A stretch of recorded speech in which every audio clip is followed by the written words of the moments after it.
Welcome बच्चों, let's see the first question of exercise 4B। Okay, question first में क्या बोला है? Express each of the following, each of following in standard form, in standard form. हमें standard form में सारे numbers को express करना है। तो इसमें जैसे पहला क्वेश्चन है 538, यानी कि 538। तो अब देखो इसको स्टैंडर्ड फॉर्म में कैसे लिख सकते हैं हम, तो ध्यान दो।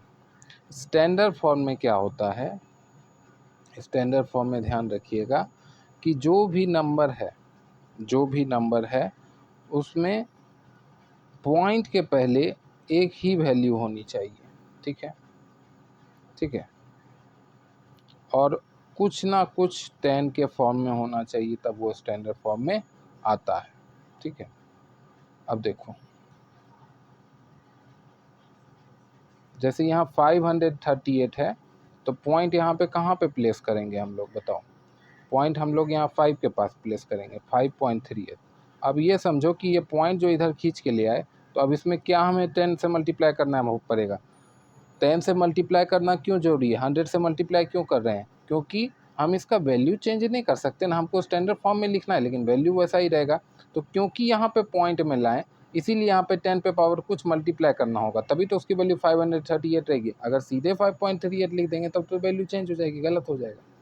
तो इसीलिए मैंने बोला कि पॉइंट के बाद एक डिजिट रहना चाहिए लेफ्ट में, और 10 पे कुछ पावर ऑटोमेटिकली आ जाएगा, क्योंकि पॉइंट को तुम खींच के ला रहे हो। ठीक है, ये हो गया तुम्हारा स्टैंडर्ड फॉर्म।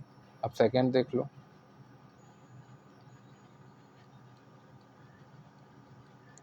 642800। ठीक है, तो अब पॉइंट कहाँ होना चाहिए? 6 के बाद, तो 6.428। और आपको पता है पॉइंट के बाद जीरो को का कोई मीनिंग रहता नहीं, लेकिन ये जो पॉइंट को हम कहाँ से खींचेंगे? यहाँ से। तो यहाँ से एक बार, दो बार, तीन बार, चार बार, पाँच बार, छः बार खींचे हैं, इसलिए 10⁻⁶। अब 10⁻⁶ से मल्टीप्लाई करने का मतलब है कि इसमें 10⁻⁶ मल्टीप्लाई है, यानी कि इन दोनों का प्रोडक्ट तो एक्चुअली यही है, बस लिखने का तरीका अलग है। हमें सिर्फ स्टैंडर्ड फॉर्म में लिखने बोला है, हमें उसका वैल्यू चेंज करने नहीं बोला। ठीक है, इसलिए हम लोग यहाँ पे ये 10 भी मल्टीप्लाई करेंगे। ठीक है बेटा, आगे बढ़ें थर्ड क्वेश्चन की तरफ। चलिए थर्ड क्वेश्चन में देखिए क्वेश्चन क्या गिवन है। 82934 मल्टीप्लाई नहीं है, उसके बाद जीरोस हैं, उसके बाद क्या है? उसके बाद आपके पास 6 जीरो है, 1 2 3 4 5 एंड 6। अब देखो ये पॉइंट यहाँ से यहाँ तक आएगा, तो इसका काउंट कर लेते हैं। 1 2 3 4 5 6 7 8 9 10। तो 10 टाइम्स ये चलेगा, तो ये हो जाएगा 82934। जीरो का कोई मीनिंग नहीं है, मल्टीप्लाई 10⁻10। क्यों आया समझ में आया? क्योंकि पॉइंट को यहाँ से खींच के यहाँ लाए हैं, तो वो उतना मल्टीप्लाई भी करना होगा, तभी तो ये वैल्यू इसके बराबर होगी। ठीक है, ये क्या है? स्टैंडर्ड फॉर्म है, स्टैंडर्ड फॉर्म। आगे बढ़ते हैं, फोर्थ क्वेश्चन देखो। फोर्थ क्वेश्चन में क्या बोला है?